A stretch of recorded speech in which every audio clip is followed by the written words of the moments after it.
దీపం కేవలం ఒక ఆలయ సాంప్రదాయం అనుకుంటే పొరపాటే. ఆ దీపం ఇప్పుడు దేశ రాజకీయాల్లో పెనుమంటలు రేపుతోంది. తమిళనాడులోని మధురైలో వెలిగించిన ఒక్క కార్తీక దీపం ఏకంగా హైకోర్టు జడ్జిపైనే అభిశంసన తీర్మానం ప్రవేశపెట్టే స్థాయికి చేరింది.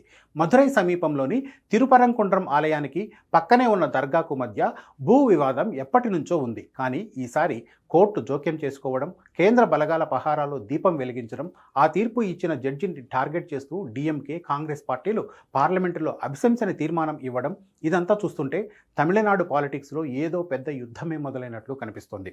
అసలు ఆ కొండ ఎవరిది? వక్ఫ్ బోర్డు వాదనల్లో నిజమెంత? జస్టిస్ స్వామినాథన్ ఏం తీర్పు చెప్పారు? ఆయనపై డీఎంకే కూటమికి ఎందుకంత కోపం? లాంటి పూర్తి వివరాలు ఈ స్టోరీలో చూద్దాం.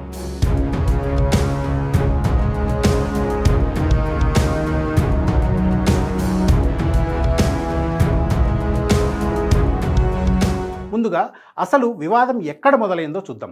సుబ్రహ్మణ్య స్వామి 6 పవిత్ర క్షేత్రాల్లో తిరుపరంకుండ్రం ఒకటి. కానీ ఇక్కడ ఆలయానికి ఓ దర్గాకు మధ్య వివాదం కొనసాగుతుంది.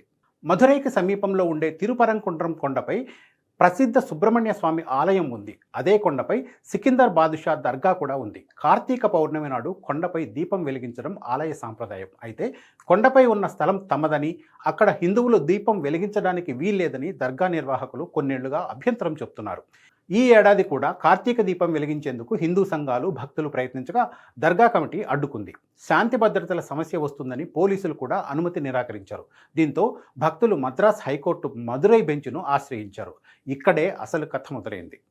కోర్టు మెట్లెక్కిన ఈ కేసులో దర్గాతో పాటు ఆలయ నిర్వాహకులు తమ వాదనలు వినిపించారు.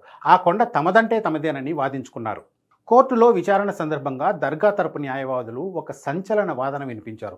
ఈ కొండ మొత్తం వక్ఫ్ ఆస్తి అని, ఇక్కడ దీపం వెలిగించడానికి అనుమతిస్తే తమ మత విశ్వాసాలకు భంగం కలుగుతుందని వాదించారు. కానీ ఆలయ తరపు లాయర్లు కూడా వాదనలు గట్టిగానే వినిపించారు.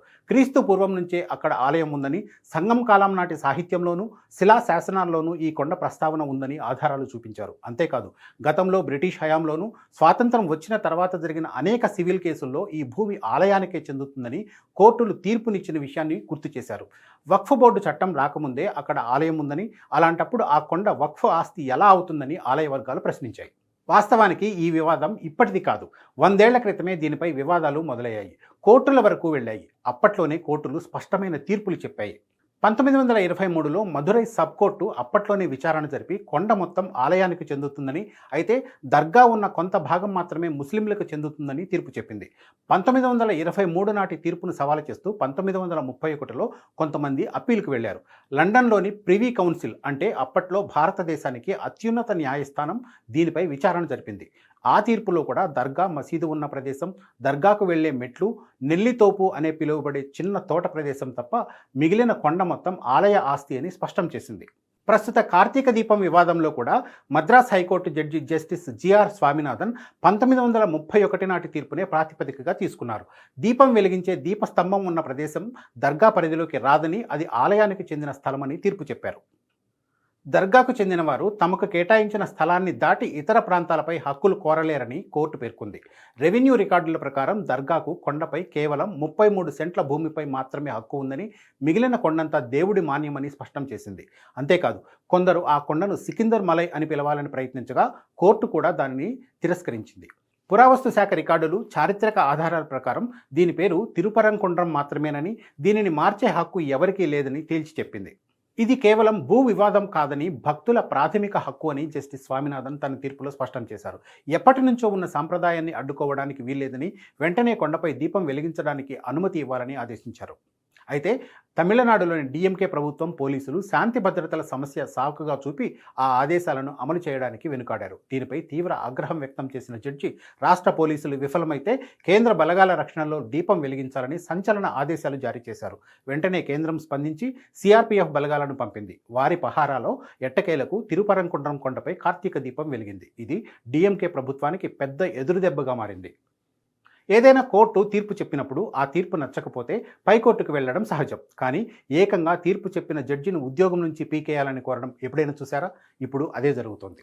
జస్టిస్ స్వామినాథన్ ఇచ్చిన తీర్పుపై డీఎంకే, కాంగ్రెస్, వామపక్షాలు భగ్గుమన్నాయి. ఆయన తీర్పు ఏకపక్షంగా ఉందని, ఆయన ఆర్ఎస్ఎస్ భావజాలంతో పనిచేస్తున్నారని ఆరోపిస్తూ ఆయనపై అభిశంసన తీర్మానం ఇవ్వడానికి పార్లమెంటులో సంతకాలు సేకరించారు. జస్టిస్ స్వామినాథన్ తన పరిధి దాటి వ్యాఖ్యలు చేశారని, గతంలో కూడా ఆయన ప్రభుత్వ వ్యతిరేక వైఖరిని ప్రదర్శించారని డీఎంకే, దాని మిత్రపక్షాలు ఆరోపిస్తూ ఉన్నాయి. ఒక హైకోర్టు జడ్జిని తొలగించడానికి ఇంత పెద్ద ఎత్తున రాజకీయ పార్టీలు ఏకం కావడం ఈ మధ్య కాలంలో ఇదే తొలిసారి. దీన్ని బీజేపీ తీవ్రంగా ఖండిస్తోంది. ఇది న్యాయ వ్యవస్థను బెదిరించడమేనని ఆ పార్టీ నేతలు మండిపడుతున్నారు.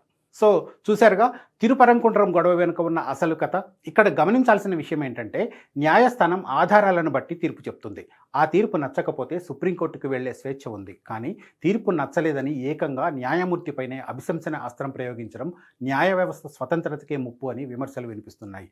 రేపొద్దున ఏ జడ్జి అయినా ప్రభుత్వానికి వ్యతిరేకంగా తీర్పు ఇవ్వాలంటే భయపడే పరిస్థితి తీసుకురావడమే ఈ రాజకీయ పార్టీల ఉద్దేశమా అనే ప్రశ్న సామాన్యుల్లో మెదులుతోంది. మరి ఈ అంశంపై మీ అభిప్రాయం ఏంటి? జడ్జిపై అభిశంసన తీర్మానం కరెక్టేనా? కామెంట్స్లో తెలియచేయండి.